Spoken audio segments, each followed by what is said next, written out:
Our major challenges are revamping the entire curriculum and system based on current needs. Second, effective instruction in national and regional languages and English. Third, integration of value education in the mainstream education. Fourth, bridging the gap between faculty and students. Fifth, making faculty tech savvy. Sixth, implementing technology in semi-urban and rural areas.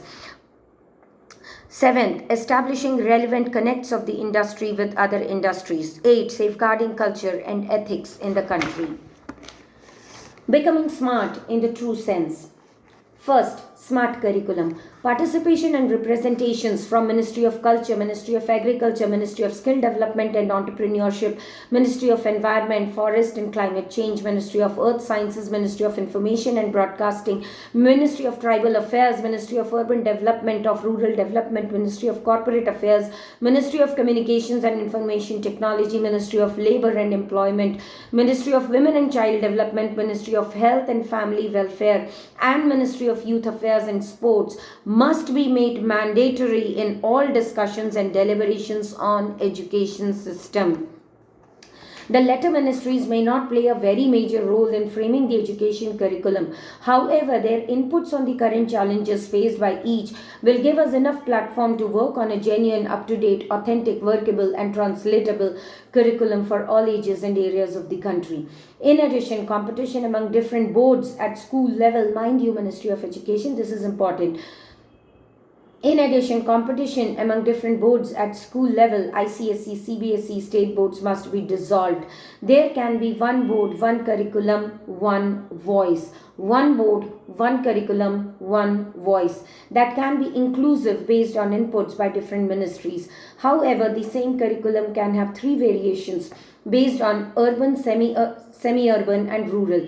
Universities for higher education must be aware of school curriculum and offer variety of subjects rather than operating in the comfort zones of engineering, medicine and management and develop into more tolerant societies. It is the poverty of range of subjects that we offer that people who can afford go abroad and people who cannot drop out and people who stay back struggle for survival in their later stage of life. This one voice will also help us filter actual knowledge from information overload. The schools and universities after this must be given complete freedom to allow inputs from independent professional, social and private institutions to conduct workshops and provide vocational inputs and options to students. This will bring in more creative and innovative approaches to employment and employability. Making knowledge available in all languages. Students, especially from universities, often complain about textbooks not being available in Hindi and other regional languages. For this, tie-ups between publishers and writers must be encouraged. Writing and publishing must be made lucrative and available both in print and online.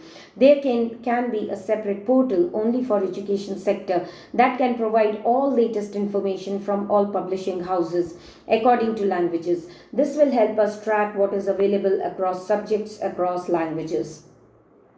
Integrating value education in curriculum. This should be taken as an opportunity to preach students through ancient and religious scriptures. Each state can embed secular teachings in its curriculum according to demographics. This should also be taken as an opportunity to teach them leadership, teamwork, life management skills with respect to ancient society and systems. However, before we introduce, we as education society must be convinced that ancient was more modern in its approach. This will also safeguard culture and ethics in the country. In any case, all our efforts in this area must be supplemented by deglobalization, at least in India, lest we will have to face failure in this direction. Faculty development program. This has to be understood that we can bridge the increasing gap between faculty and students only through knowledge acquisition. Students must be tech savvy and overloaded. Students may be tech savvy and overloaded with all types of information. However, they lack life skills and fundamental human values. Older generation may not be able to compete with them in technology since their minds are wired to it since birth, for some karmic reasons. So we must majorly focus on improving the knowledge acquisition skills of our faculty. Once they become competent to handle the sometimes berserk information of students, learning technology will be easy. In addition, students' physical health is of prime concern. Physical health comes from mental health and mental from spiritual health. So, faculty must also be trained in yoga, meditation, chanting, according to whichever faith they follow, philosophy, inclusive of all faiths, spiritual discipline, etc. Infrastructure. Knowledge acquisition actually does not need any infrastructure. However, since modern education demands investing in it, our campuses must be majorly green in all their true sense, and only part of them must be technology based. We can practice it provided we want to. Simplicity and environment friendly efforts must come from management first, then we will be in a position to preach environmental consciousness among students.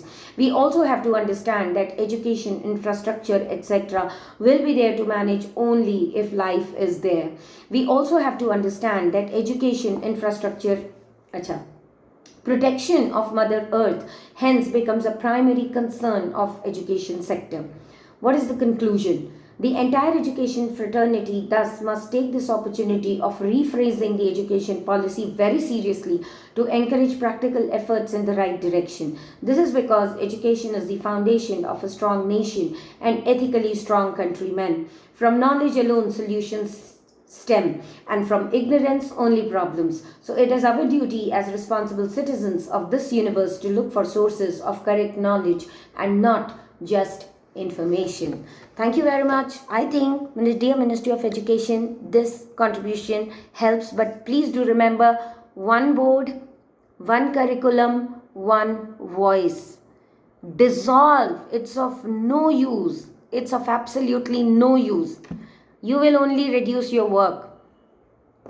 Thank you very much. Hare Krishna. I had also posted shorts on this, saying that, oh, if you are saying you will you dissolve all these things, where then the employment issues will come up. I'll give the solution in the next